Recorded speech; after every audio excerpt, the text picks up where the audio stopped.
एक सबसे बड़ी चुनौती जो आप एक देखभालकर्ता के रूप में झेल सकते हैं, वह तब आती है जब आपके प्रियजन का व्यवहार बदलने लगता है। ऐसी स्थिति में यह जानना बहुत जरूरी है कि ऐसा क्यों हो रहा है। शायद यह दवाइयों में बदलाव के कारण हो सकता है, या आपके प्रियजन के पोषण में कमी की वजह से, या फिर हो सकता है कि उन्हें मूत्र मार्ग में संक्रमण हो गया हो।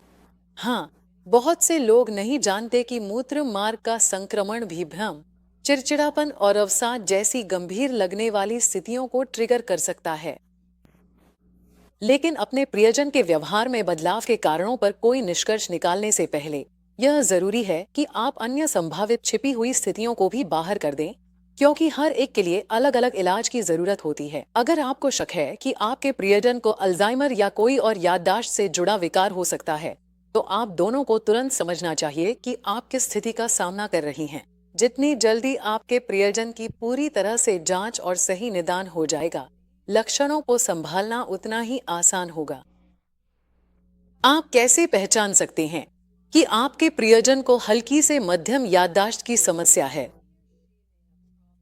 उन्हें सही शब्द ढूंढने में दिक्कत हो सकती है, ध्यान और फोकस खो सकते हैं, वे भ्रमित हो सकते हैं, और उन्हें उन निर्देशों का पालन करने या वे काम करने में परेशानी हो सकती है जो पहले उनके लिए आसान थे।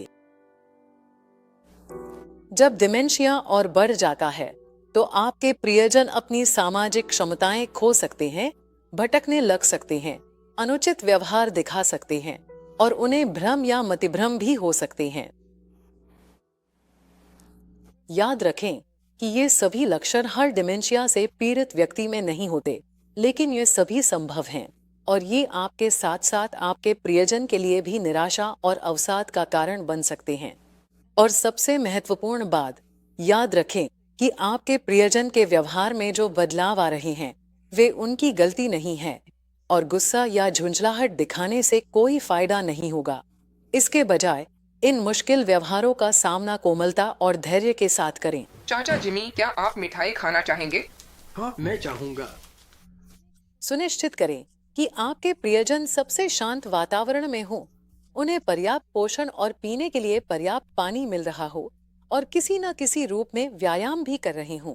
मैंने ऊपर जोड़ा, हमारे पास चैटानूगा चूचू चेयर की अंतिम कीमत है। जिनी, ये टीवी थोड़ी तेज है, कम करता हूँ। $200 की कीमत आपको सिर्फ 9.00 मिल रही है। यदि वहाँ तेज आवाजें हों, यदि रोशनी बहुत कम या बहुत अधिक हो, यदि कमरा बहुत गर्म या बहुत ठंडा हो, अपने प्रियजन को वहां से दूर ले जाएं। नींद या आराम की कमी भी आपके प्रियजन को चिड़चिड़ा बना सकती है और उसे संभालना मुश्किल हो सकता है। यद्यपि आप चाहते हैं कि उसके लिए बहुत सारी उत्तेजक गतिविधियां हों, बहुत अधिक उत्तेजना से चिड़चिड़ापन पैदा हो सकता है। अरे जिमनी, है? क्या आप फ्रिज से मेरे लिए मक्खन लाकर मेज पर रख सकते हैं? फ्रिज कहाँ है? यदि आपका प्रियजन घरेलू कार्यों में मदद कर रहा है, तो उसे विस्तृत निर्देश न दें। बस रेफ्रिजरेटर से शुरुआत करें। यहाँ जाओ।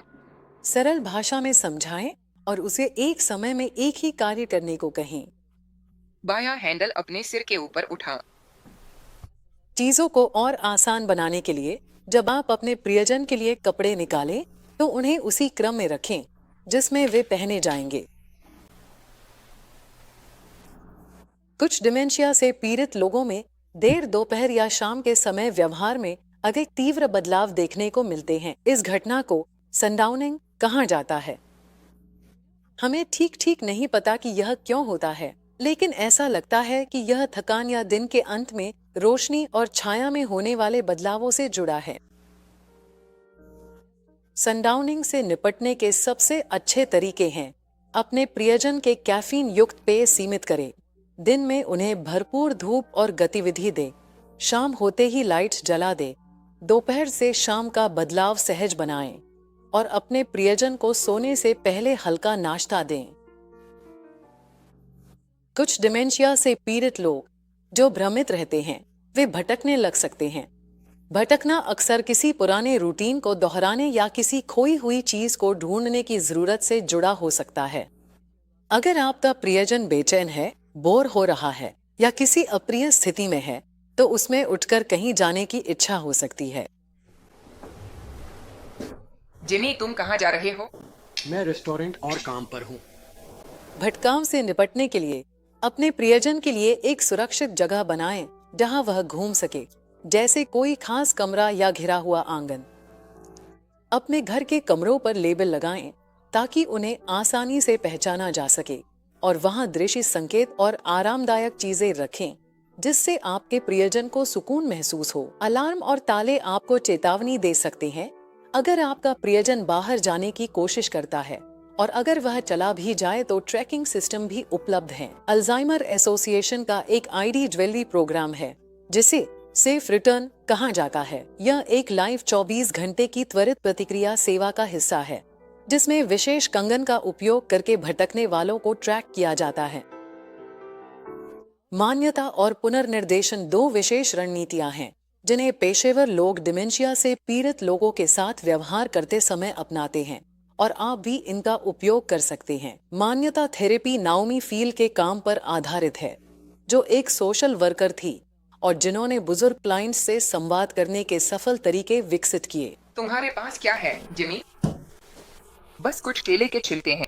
मुझे इन्हें रखना है, ये मेरे हैं। मुझे पता है चीजें महत्वपूर्ण होती हैं। मेरे लिए भी चीजें खास हैं, ठीक है, लेकिन हम ऐसा क्यों नहीं करते? क्यों न हम उन्हें एक विशेष डिब्बे में रखें जो मेरे पास है, और इस तरह वे सुरक्षित रहेंगे। ठीक है, इन्हें यहाँ रख दीजिए, और यदि ये आपके द्वारा लाए गए अन्य डिब्बों से सचमुच भर जाएं, तो हम इन्हें नीचे एक बड़े और सुरक्षित डिब्बे में रख देंगे। उन्हें वहाँ रखो। धन्यवाद। ठीक है, ठीक है, तो मैं उन्हें सुरक्षित रखने के लिए आपकी देखभाल करूँगा। ठीक है। ठीक है। पुनर्निर्देशन सत्यापन के साथ साथ चलता है।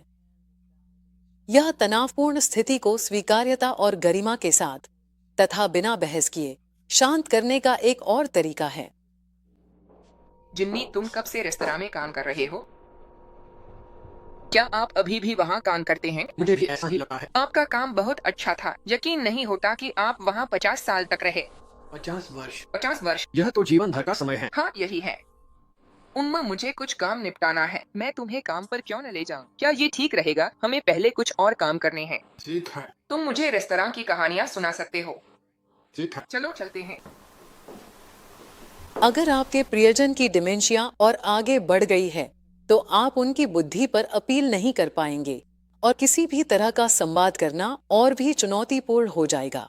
इसके बावजूद आपको सकारात्मक बने रहना है, आंखों में आंखें डालकर बात करनी है और वह कोमल स्पर्श बनाए रखना है। अपने प्रियजन को यह महसूस कराए कि उनकी बात सुनी जा रही है, चाहे उसमें कोई तर्क हो या न हो। धैर्य का उपयोग करके और जब जरूरत हो तब मान्यता और पुनर्निर्देशन की रणनीतियां अपनाकर आप अपने प्रियजन के साथ बिताया गया समय न केवल आसान बल्कि अधिक गरिमापूर्ण और यादगार बना सकते हैं।